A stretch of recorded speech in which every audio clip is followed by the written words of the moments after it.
លោកត្រាំបានបញ្ជាក់ថាប្រទេសរុស្ស៊ីនិងអ៊ុយក្រែន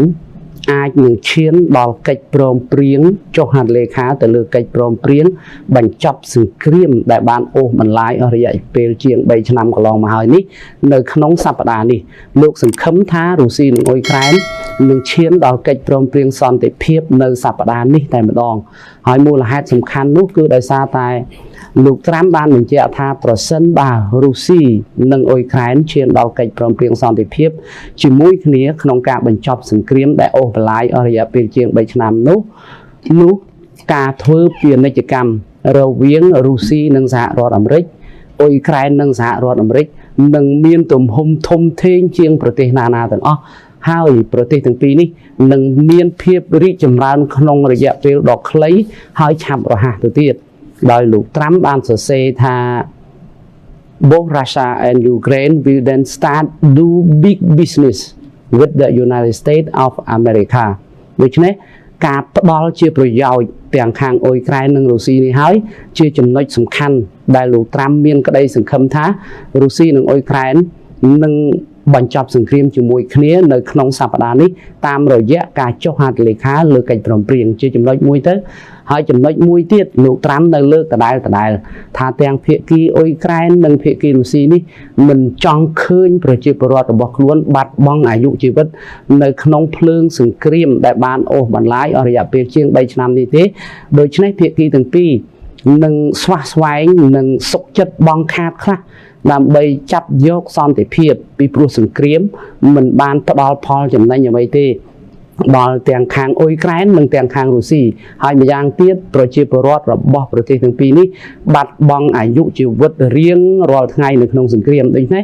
នេះជាចំណុចសំខាន់មួយដែររបស់លោកត្រាំដែលលោកមានជំនឿថាសប្តាហ៍នេះរុស្ស៊ីនិងអ៊ុយក្រែននឹងឈានដល់កិច្ចព្រមព្រៀង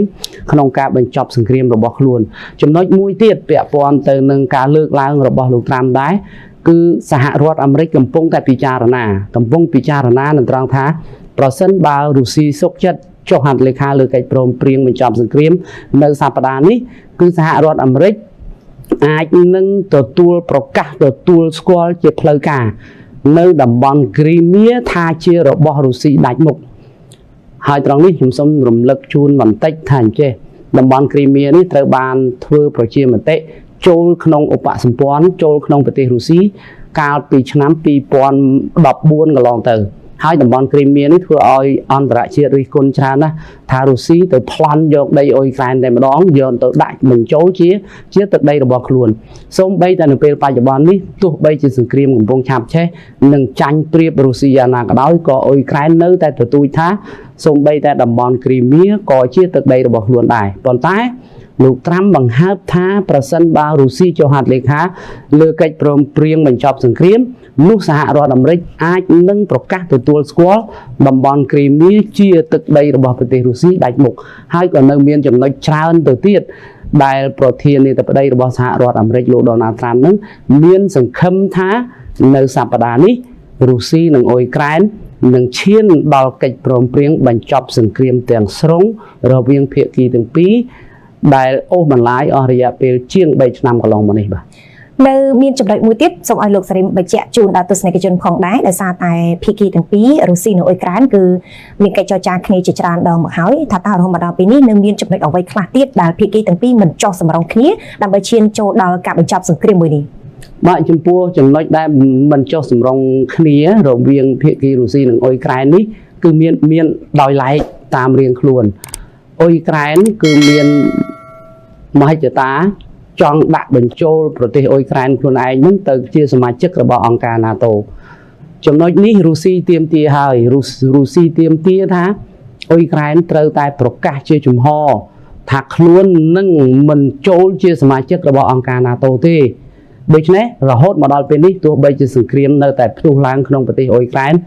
រវាងអ៊ុយក្រែននិងរុស្ស៊ីក៏ដោយក៏លោក Volodymyr Zelensky ប្រធានាធិបតីរបស់ប្រទេសអ៊ុយក្រែន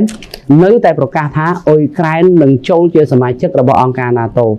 លោក Volodymyr Zelensky ថែមទាំងបញ្ជាក់ថាអញ្ចេះទៀតលោកនឹងលាលែងចេញពីតំណែងប្រសិនបើប្រជាពលរដ្ឋត្រូវការបន្ទាប់ពីអ៊ុយក្រែនត្រូវបានដាក់បញ្ចូលជាសមាជិករបស់អង្គការ NATO ចំណុចនេះគឺជាចំណុចផ្ទាស់រៀងខ្លួនមួយដោយរុស្ស៊ី ចង់ឲ្យអ៊ុយប្រក្រែនប្រកាសថាកុំចូលអង្គការ NATO ប៉ុន្តែលោក Zelensky នៅតែថាដាក់បញ្ចូលទោះបីជាសហរដ្ឋអាមេរិកនិងប្រទេសផ្សេងទៀតជំទាស់ថាអ៊ុយក្រែននឹងគ្មានឱកាសចូលជាសមាជិកអង្គការ NATO ក៏ដោយក៏អ៊ុយក្រែននៅតែរឹងជំហរថានឹងចូលជាសមាជិកអង្គការ NATO នេះជាចំណុចផ្ទាស់មួយដែលនាំឲ្យការបញ្ចប់សង្គ្រាមនោះពិបាកចំណុចមួយទៀតប្រទេសរុស្ស៊ីចង់មានការធានាសន្តិសុខពីសហរដ្ឋអាមេរិក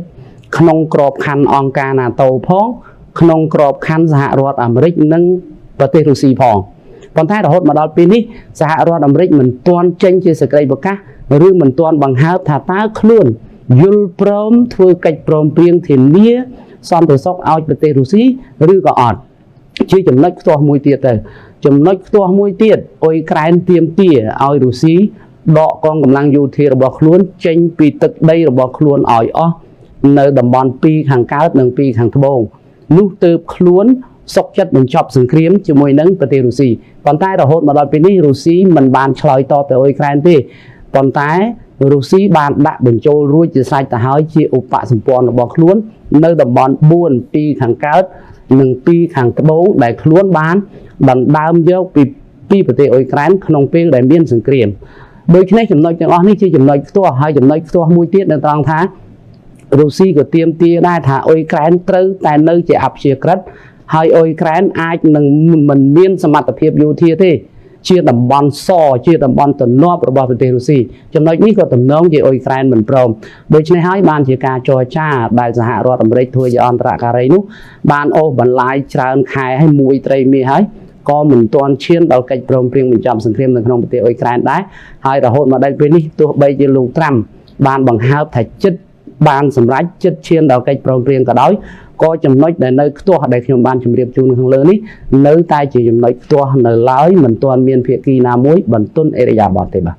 ឃើញថាចំណុចខ្ទាស់រវាងរុស្ស៊ីនិងអ៊ុយក្រែនគឺនៅមានច្រើនគួរសមដែរប៉ុន្តែទោះបីជាយ៉ាងណាក៏ដោយលោកត្រាំហាក់បីដូចជាបង្ហាញនៅសេចក្តីសង្ឃឹមជឿជាក់នៅក្នុងនាមជាអ្នកសម្របសម្រួលមួយរូបនៅក្នុងការបញ្ចប់សង្គ្រាមរវាងប្រទេសទាំងពីរថានឹងអាចមានកិច្ចព្រមព្រៀងសន្តិភាពនៅក្នុងសប្តាហ៍នេះយើងបន្តតាមដានដើម្បីបង្ហាញជូនដល់ទស្សនិកជនបន្ថែមទៀតសូមអរគុណលោកស្រីចា៎អរគុណសង្គ្រាមរវាងរុស្ស៊ីនិងអ៊ុយក្រែនដែលប្រទេសទាំងពីរបានចាប់ប្រកាន់គ្នាទៅវិញទៅមកអំពីការបំពានជាមួយការវាយប្រហារនៅក្នុងថ្ងៃបុណ្យ Easter ដែលនៅក្នុងនោះភាគីរុស្ស៊ីនិងអ៊ុយក្រែនបានចាប់ប្រកាន់គ្នាទៅវិញទៅមកតាក់ទងទៅនឹងការបំពានរាប់ពាន់ដងនៅក្នុងអ្វីដែលជាកិច្ចព្រមព្រៀងបទច្បាញ់ជាពិសេសនៅក្នុងថ្ងៃបុណ្យ Easter នេះរុស្ស៊ីនិងអ៊ុយក្រែនបានចាប់ប្រកាន់ដាក់គ្នាទៅវិញទៅមកទៅលើការវាយប្រហាររាប់ពាន់ដងដែលរំលោភបំពានទៅលើបទច្បាញ់បុណ្យ Easter រយៈពេល1ថ្ងៃដែលប្រកាសដោយលោកប្រធានាធិបតីរុស្ស៊ី Vladimir Putin គណៈវិមានក្រមឡាំងបាននិយាយថាមិនមានក្រឹតឲ្យបន្តការផ្អាកប្រយុទ្ធនៅជុំមុខនេះទេទីក្រុង Washington បាននិយាយថាខ្លួននឹងស្វាគមន៍ការបន្តបទច្បាញ់ហើយប្រធានាធិបតីអ៊ុយក្រែនលោក Volodymyr Zelensky បានរំលឹកឡើងវិញជាច្រើនដងអំពីឆន្ទៈរបស់ទីក្រុងគៀវក្នុងការបន្តផ្អាកការវាយប្រហាររយៈពេល30ថ្ងៃនៅក្នុងសង្គ្រាមប៉ុន្តែលោកពូទីនបានបញ្ជូនទាហានរុស្ស៊ីរាប់ពាន់នាក់ចូលទៅកាន់អ៊ុយក្រែនក្នុងខែកុម្ភៈឆ្នាំ2022ហើយដែលបានបញ្ជាឲ្យការពីថ្ងៃសៅរ៍ចុងសប្តាហ៍ឲ្យបញ្ឈប់រាល់សកម្មភាពយោធានៅតាមជួរមុខរហូតដល់ពាក់កណ្ដាលអាត្រៀតម៉ោងនៅក្នុងទីក្រុងមូស្គូម៉ោងនៅក្នុងស្រុកកាលពីថ្ងៃអាទិត្យមិនបានចេញបញ្ជាឲ្យបន្តបទច្បាញ់នេះទេលោក Zelensky នៅព្រឹកថ្ងៃច័ន្ទនេះបានលើកឡើងថាកងកម្លាំងអ៊ុយក្រែនបានរាយការណ៍អំពីការរំលោភបំពានជិត 3000 ដងនៃពាក្យសន្យាបទច្បាញ់ដែលផ្ទាល់របស់រុស្ស៊ីដែលបន្ថែមថាកងកម្លាំងគៀវត្រូវបានណែនាំឲ្យវាយបកទៅលើសកម្មភាពរបស់កងទ័ពរុស្ស៊ីក្រសួងការពារជាតិរុស្ស៊ីបានចោទបកទៅវិញថាអ៊ុយក្រែនទេដែលជាអ្នកបំពេញការផ្អាកប្រយុទ្ធនោះដែលបានរំលោភបទច្បាញ់ច្រើនជាង 1000 ដងហើយបានបំផ្លាញហេដ្ឋារចនាសម្ព័ន្ធនិងបណ្ដាលឲ្យជនស៊ីវិលស្លាប់ជាច្រើនជាមួយគ្នានេះផងដែរលោក Volodymyr Zelensky ប្រធានាធិបតីរបស់ប្រទេសអ៊ុយក្រែនក៏បានស្នើឲ្យបញ្ឈប់ការវាយប្រហារទៅលើហេដ្ឋារចនាសម្ព័ន្ធស៊ីវិលរយៈពេល30ថ្ងៃប្រធានាធិបតីរបស់ប្រទេសនេះគឺបានលើកឡើងកាលពីថ្ងៃអាទិត្យហើយក៏បានស្នើឲ្យរុស្ស៊ីផ្អាកការវាយប្រហារទៅលើហេដ្ឋារចនាសម្ព័ន្ធស៊ីវិលរយៈពេល30ថ្ងៃលោកបាននិយាយនៅក្នុងសេចក្តីថ្លែងការណ៍មួយនៅលើបណ្ដាញសង្គម X ថាអ៊ុយក្រែនស្នើឲ្យបញ្ឈប់ការវាយប្រហារណាមួយដែលប្រើយានដ្រូននិងមីស៊ីលរយៈចម្ងាយឆ្ងាយលើហេដ្ឋារចនាសម្ព័ន្ធស៊ីវិលក្នុងរយៈពេលយ៉ាងហោចណាស់ 30ថ្ងៃជាមួយនឹងលទ្ធភាពនៃការពន្យាពេលសំណើរបស់ប្រធានាធិបតីអ៊ុយក្រែនកាត់មានស្របពេលបទជប់បាញ់ជាឯកតោភាគីរយៈពេល30ម៉ោងនៃបុណ្យ Easter ដែលបានប្រកាសដោយប្រធានាធិបតីរុស្ស៊ីលោក Vladimir Putin កាលពីថ្ងៃសៅរ៍ជាការឆ្លើយតបលោក Zelensky បាននិយាយថាប្រទេសលោកនឹងឆ្លុះបញ្ចាំងពីសកម្មភាពរបស់រុស្ស៊ីដោយបន្ថែមថាទីក្រុងគៀវស្នើឲ្យបន្ថែមពេលវេលាប្រសិនបើបទជប់បាញ់ពេញលេញពិតជាត្រូវបានចូលជាធរមាន